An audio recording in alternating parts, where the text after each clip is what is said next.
ब्रेकनंतर पुन्हा एकदा स्वागत। डॉक्टर नरेंद्र दाभोळकर यांची पुण्यात दिवसाढवळ्या हत्या झाली, पण त्यांचे मारेकरी काही सापडलेले नाहीयेत। हायटेक पुण्यात सीसीटीव्ही कॅमेरे बसवले नाहीत, त्यामुळे अशा अनेक घटनांची उत्तरं कधीच मिळत नाहीयेत। त्यावर आता सोलर सीसीटीव्ही कारचा पर्याय पुढे आलेला आहे। पाहूयात एक स्पेशल रिपोर्ट।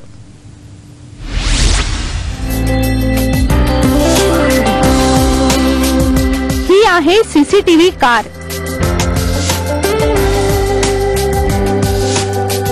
हो, सीसीटीव्ही कारच। ही कार आसपास घडणारी प्रत्येक घटना टिपू शकते। तिच्या कॅमेऱ्याचा डोळा जवळपासच्या प्रत्येक घडामोडींवर नजर ठेवू शकतो।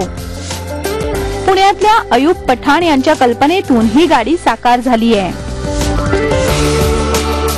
ही कार अवघ्या 1 लाख रुपयात तयार झाली आहे। तिच्यावरच्या 8 कॅमेऱ्यांमधून आसपासच्या 50 मीटरचा परिसर टिपता येतो। विशेषतः सौर ऊर्जेवर ही यंत्रणा चालते। चित्रण तब्बल 45 दिवस साठवण्याची ही सोय यात आहे।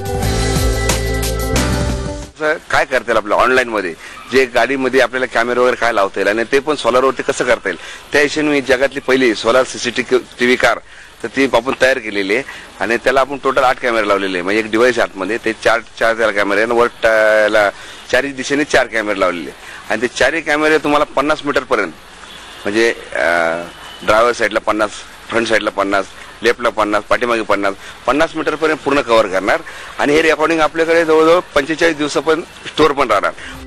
पुण्यात गेल्या अनेक वर्षात कित्येक गुन्हेगारी स्वरूपाच्या घटना घडल्या आहेत। त्यांचा थांग लावण्यात पोलीस अपयशी ठरले आहेत। सीसीटीव्ही असते तर कदाचित या घटना उघडकीस आल्या असत्या। पुणे आणि पिंपरी चिंचवड परिसरात 1260 सीसीटीव्ही कॅमेरे बसवण्याची योजना संथ गतीने सुरू आहे, त्यामुळे जनतेत नाराजी आहे। आता सुद्धा ITSच्या यंत्रणा पडून आहे, भले ते 2 वर्षापूर्वी लागलेले, पण त्याचा वापर होतोय, त्याच्यात काहीतरी दिसतंय ते बघायलाही कुणी तयार नाही। दुसरी गोष्ट, आता तुम्ही परवाची गोष्ट बघितली, जे आता अत्यंत प्रगत कॅमेरे सोडून ते अॅनालॉग कॅमेरेकडे निघाले होते। कुणासाठी चालेल? या लोकांना लाज पण वाटत नाही की आपण हे का करतोय। कुणीतरी मेल्यानंतर तेवढ्यापर्यंत नाही आमचं चालू, हे चालू आहे आणि ते चालू आहे। प्रत्यक्षात ती यंत्रणा कार्यान्वित झालेली दिसत नाही, कारण पुणे महापालिकेतल्या अधिकाऱ्यांची आणि पदाधिकाऱ्यांची ही मानसिकता नाही म्हणून ही अवस्था आलेली आहे। अवघ्या लाखभर रुपयात ही सोलर सीसीटीव्ही कार तयार करून पठाण यांनी सरकार समोर एक उदाहरण ठेवलंय। अशा आणखी कार शहरात आल्या तर गुन्हेगारीला थोडाफार लगाम बसू शकतो, अशी शक्यता वर्तवली जाते। सचिन जाधव, TV9 पुणे।